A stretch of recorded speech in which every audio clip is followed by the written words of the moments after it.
Do you really need a college degree to be a writer? That's the question.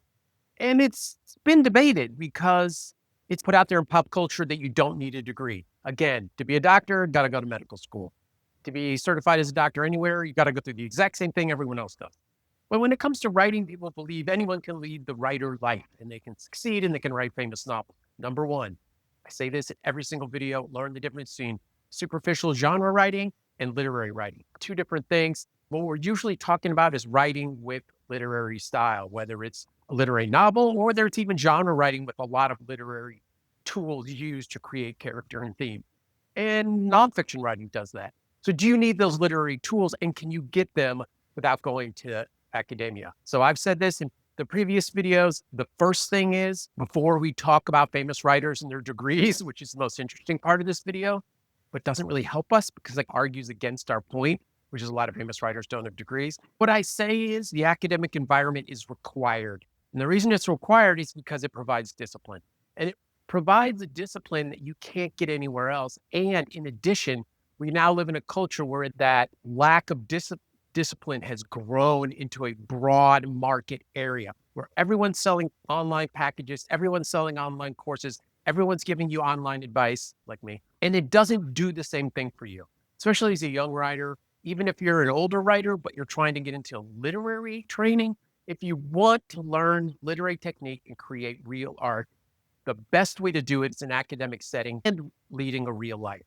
So we're going to get into these famous writers and what their degrees are. We're going to do various writers from very different areas, backgrounds, and time periods. And we're going to explore this idea that none of them have PhDs, because in fact, they don't. And so it's going to work against my theory that everyone needs an academic training. But the reason I say it is not necessarily because academic people are smarter, which they're not. I was there. They're dumb as stumps. It's the discipline. It's the fact that you have to be there. The fact that the teacher is not that great, but just being in that rigorous environment, being around those people and being in that realm of discipline changes how you learn. I think it's extremely effective. And I think it's necessary for the literary part of writing, at least to some degree, to get some degree. What that means is you also need a real life. Let's talk about these writers. I found this super interesting because I thought I would find writers with PhDs and I failed. And so we're going to start with Ernest Hemingway, who's the quintessential, he didn't go to school, but the most famous writer ever argument.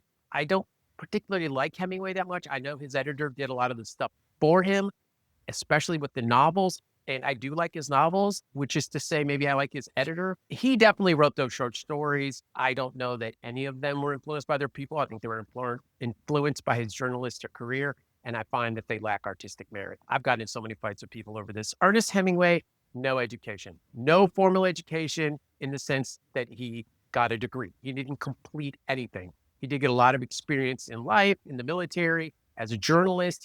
He got hands-on training as a journalist, and that's how you see this whole Hemingway take. We got to move on. No education. Milan Kundera, my favorite writer, got an honorary PhD, which does not count for our particular debate. He got a BA. He was born in 1929, so he would have been in college around 1950. Vladimir Nabokov got a BA in literature. He actually started in science and zoology. But here's the thing about Nabokov. We're trying to make the argument that requires education. He came from a rich family, had the best tutors, really good tutors, training him in all these different areas, including art. His BA in literature was the culmination of that. He went on to teach and learn a lot through his teaching. He actually became a teacher, and two of his students were Ruth Bader Ginsburg and Thomas Pynchon. I had no idea. No idea. Next one is Joyce Carol Oates, who I would have thought had a PhD. No, BA and MA, not even an MFA. She was ABD, which means she pursued a PhD, but I can't find where she finished it. Mark Twain, no education, no formal degrees at all. It didn't even show any formal education. Again, got tons of honorary degrees. Fyodor Dostoevsky got an engineering degree. It was in Russia. It doesn't work the same way, whether it's an MA or a BA. It sounds like he completed the engineering school requirement for his engineering degree, which has nothing to do with English. Jack Kerouac, none. Was a football player in high school, got a football scholarship, and then dropped out of college. And if you read Jack Kerouac, you know he doesn't feel like he has any formal education on purpose. Ayn Rand, I threw her in here for the fun of it. She's not a literary writer. I've said this a million times. She got a BA in history, which is interesting to me. She does seem to know a lot about history. And she did post-bac in screenwriting, which is super interesting because she does come across more as a screenwriter than a novelist. Her novels lack so much literary styling.